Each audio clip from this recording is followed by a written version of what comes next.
heç kim bilmirdi ki, hadisələr necə cəryan edəcək. Gəlib 28 fevrala çıxacaq. Onu əvvəl bilmirdi. At that time, Armenians held demonstrations in Yerevan, shouting out slogans such as Karabakh belongs to Armenia. They were inflicting harm upon Azerbaijanis in western Azerbaijan and Armenia.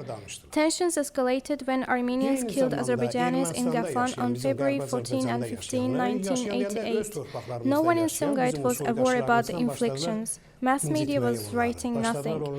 When first refugees began to come to Sumgayit from Gafan, people of Sumgayit understood that Azerbaijanis were being repelled from their native lands.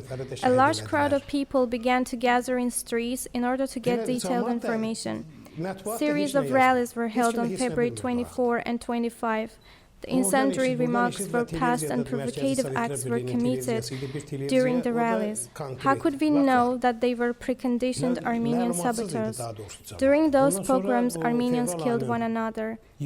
Everyone was confused. We had been living with Armenians in Sumgayit for many years. How come they began claiming on Karabakh? They were threatening us with death. On the day of the pogrom, Azerbaijanis hit some Armenians in their houses in order to save them from the Krunk members. The shootings of the Sumgayit events shows that Armenians planned everything beforehand. On February 28, people gathered in Sumgayit Park. Police officers tried to disperse the crowd, but the people stayed there.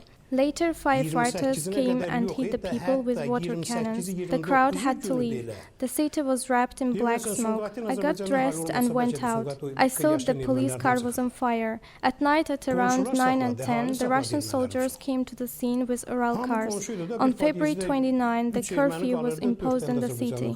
As a result of the events, 3 Azerbaijanis were executed. Although Sumgayit events happened on February 28 and 29, French television broadcasted news on it on March 2nd. Although Sumgayit events happened on February 28 and 29, French televisions broadcasted news about it on March 2. Always Armenians planned these pogroms in advance. That day I was on night shift at school. The military man captured me and my comrades. We were 4 people. People were interrogated in front of the police headquarters. The security committee defined the identities of the people attended the events. After checking us, 20-30 people were taken to the prison in Shivalan, but we were brought to the Bayıl prison as the Shivalan prison was overcrowded. We stayed 12 days there. Although one of the men told that he did not attend those pogroms, Armenians casted aspersions upon him. I asked them, why do you band together about 10,000 people here? What are you going to do? They told that we would be lined up and shot to death. Investigators from Moscow had questioned us for 5 and 6 times a day. After questioning, we appeared in court in Sumgayit and jailed people were liberated. Qayıtdılar, Ermənistan Yerevanda ilə belə düz deyir, yerə vermədilər. O gedən Ermənistanların, buradan gedənlərin hamısını Qarabağa müharibəyə göndərdilər. Gəldilər, burada döyüşdülər onlar.